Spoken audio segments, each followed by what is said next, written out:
La interferometría está basada en la generación de franjas de interferencia. Para generarlas se necesita de un interferómetro, es decir, de un arreglo óptico. El interferómetro más famoso es el interferómetro de Michelson, similar al mostrado en la figura. Este está formado por un láser que actúa como fuente única de un haz convenientemente expandido para iluminar una zona relativamente grande, un espejo de referencia, una superficie especular que actúa como target y un divisor de haz, beam splitter.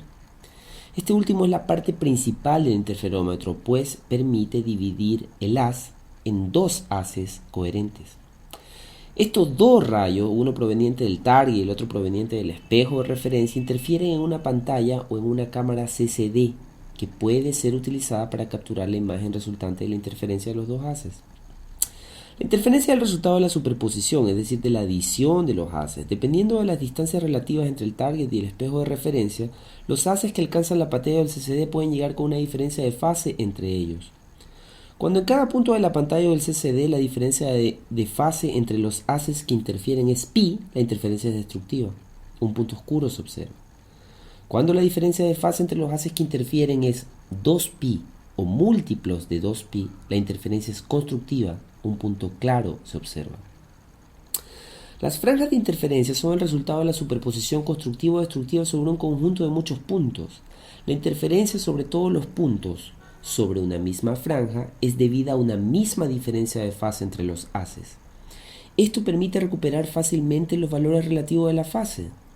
Como la interferencia constructiva se da no solo para diferencias de fase iguales a 2pi, sino para diferencias de fase múltiplos de 2pi, la diferencia de fase sobre los puntos de una franja debería ser 2pi radianes mayor o menor que aquella correspondiente a los puntos sobre la franja inmediatamente adyacente.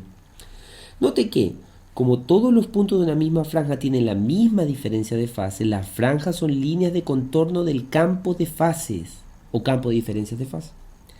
De esa manera, contando las franjas e interpolando, se puede determinar el campo de fase, es decir, el valor de phi en cada punto sobre una zona de interés. Si uno determina el campo de fases contando franjas, la sensibilidad del sistema de medición queda limitada a la aparición de las franjas. Estas aparecen cuando las diferencias de fase son por lo menos 2pi, lo que equivale en un interferómetro de Michelson a diferencias en el camino óptico de alrededor de 300 nanómetros cuando se usa un láser de helio-neón como fuente. Esta sensibilidad puede ser mejorada en un orden de magnitud utilizando las técnicas de corrimiento de fase. Las técnicas de corrimiento de fase permiten medir diferencias de fase entre los rayos que interfieren de unas pocas décimas de radianes, lo que puede equivaler a unas pocas decenas de nanómetros de cambio del camino óptico.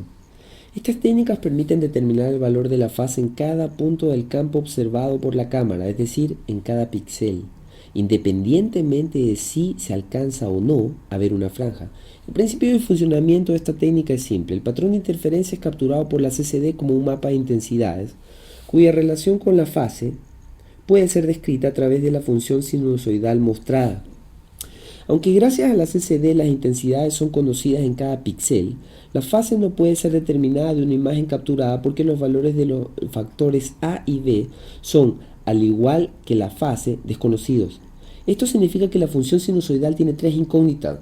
Para resolverla, se requiere formar un sistema de ecuaciones. Esto se logra aumentando las diferencias de fase que generaron el patrón de interferencia en valores conocidos, por ejemplo, pi medios, pi, 3pi medio, etc. Cuando se hace eso, uno observa un corrimiento controlado en las franjas.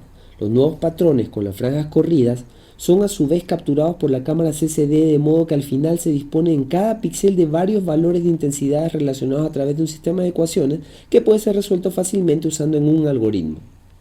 Este algoritmo es básicamente una ecuación que me permite evaluar en cada píxel los valores de la fase en función de los valores de la intensidad en ese píxel capturados por la CCD con distintos pero conocidos corrimientos de fase. El más típico de los algoritmos es el llamado algoritmo de 4 pasos en el que los corrimientos de fase son inducidos en múltiplos de pi medios. Una pregunta obvia es ¿cómo logro inducir los corrimientos de fase de manera controlada?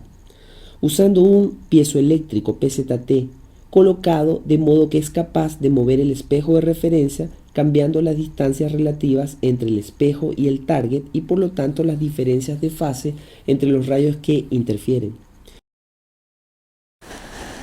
Este piezo naturalmente debe ser calibrado de modo de saber cuál es el voltaje necesario aplicarle de modo que cambie la fase en, por ejemplo, pi cuarto. Esto se logra iterativamente buscando el voltaje tal que cambia la fase en 2pi, es decir, un voltaje que no provoca un cambio aparente en el corrimiento de las franjas cuando es aplicado. Un detalle importante es que los algoritmos usados para resolver los sistemas de ecuaciones son funciones arcotangentes. Por lo tanto, entregan valores de la fase en el rango menos pi y pi, es decir, que el mapa de fase entregado por estos algoritmos presenta discontinuidades iguales a 2pi.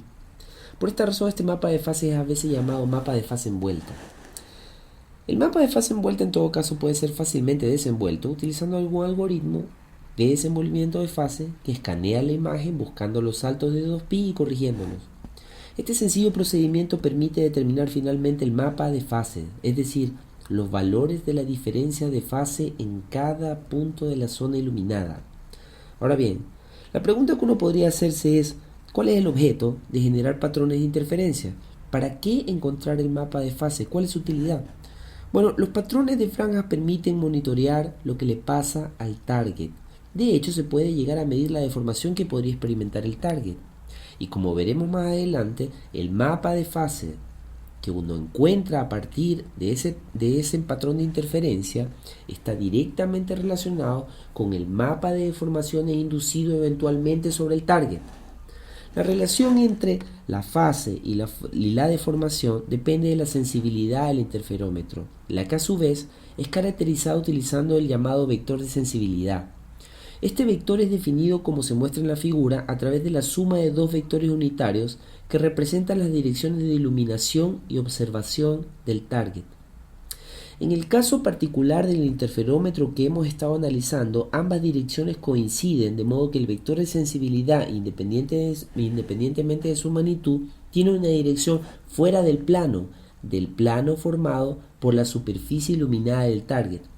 Esto significa que este interferómetro debería permitirme hacer mediciones de las deformaciones experimentadas por el target fuera del plano.